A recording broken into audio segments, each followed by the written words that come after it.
Hello. Today I want to talk about Pac-Man for the Atari 2600. It was based on the Pac-Man arcade game that came out in 1980, and Pac-Man for the Atari 2600 was released 1 year later in 1981.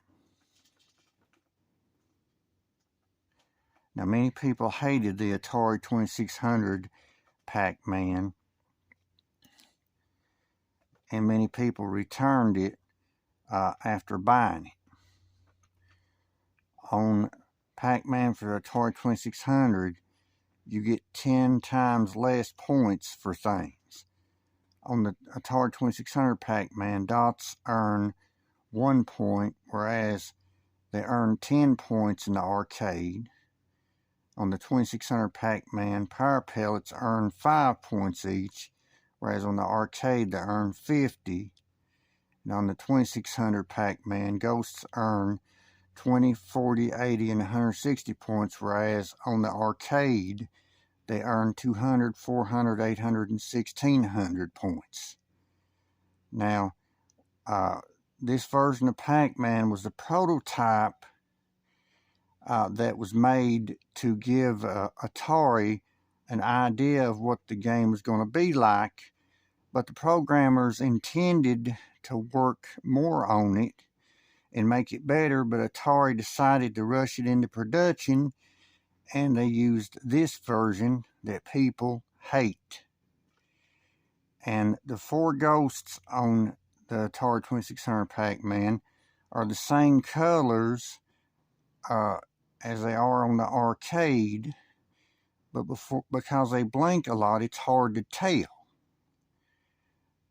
And the 2600 Pac-Man only has one of the prizes, the vitamin. But if you think that the 2600 Pac-Man sucks, it's brilliant compared to the handheld Pac-Man game made by Tomy. Now, because the Pac-Man game by Tomy was a VFD game, a vacuum fluorescent display game, Pac-Man had to move backwards.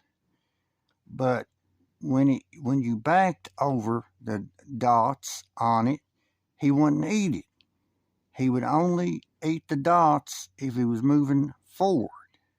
Well, I've seen other VFD Pac-Man games, and Pac-Man would eat the dots if you backed over it on those, but not on Tomy's Pac-Man.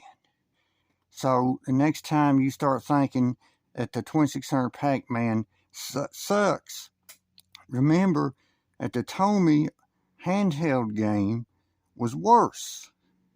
And here is one thing that's better about the 2600 Pac-Man than the arcade. It was free. In 1983, they started giving Pac-Man away for free with the 2600, and it was free. You could play it all you wanted to, and it was free. You didn't have to pump quarters into a machine like you did at the arcade. And while Pac-Man isn't the greatest game for the 2600, I don't think it's the worst either. Well, this has been my video. Thanks for watching.